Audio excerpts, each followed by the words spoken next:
Welcome to TCI's DecisionLender 4 training series. This tutorial will instruct a dealer how to view, edit, and add additional dealer users within DecisionLender's front end. How to view dealer users. To begin, log into DecisionLender. You are brought to the landing page.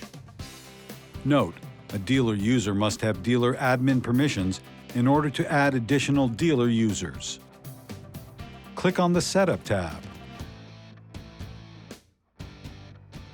Click on the Dealers sub-tab. Click on the red icon under the Action column. The Dealer User List page will display, showing the user's name, user ID, role, and current status of that user. How to edit dealer users.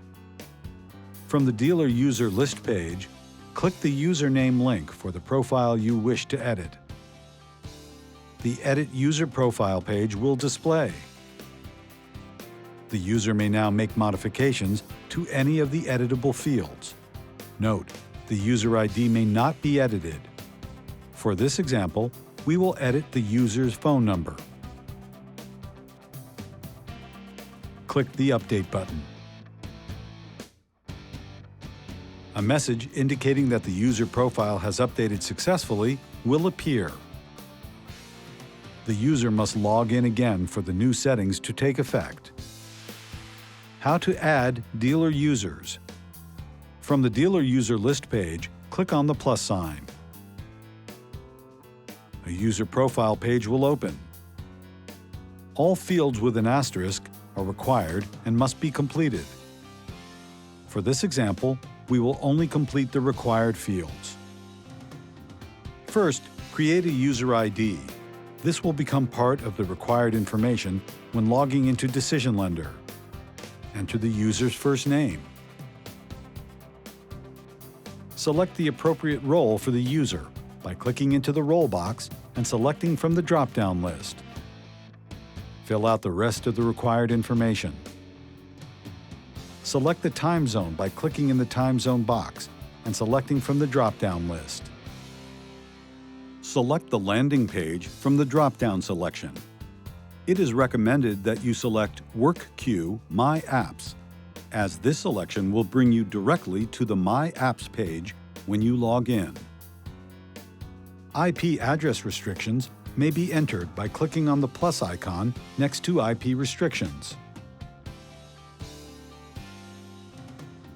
After entering a beginning and ending address, click the checkbox to save.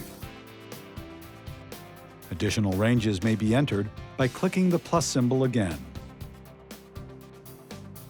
Time/day restrictions may also be set for the user. If no days are chosen, the user will have access 7 days a week. If a particular day and time are entered, the user will only have access during that period. Once completed, click the Save button. A message will display that the new user profile was added successfully. The new user will now appear in the Dealer User List page. The new user will receive 2 emails. The first will contain the company, dealer ID, user ID, and contain a message stating that a new DecisionLender username has been generated for you. For security purposes, the password for this username will be sent in a subsequent email. The second email will contain the temporary password and states that a temporary password was assigned to your new username for DecisionLender. The new user will be required to change their password upon first login. This concludes the tutorial. If you need further assistance, please contact your lender. Thank you for choosing TCI's DecisionLender.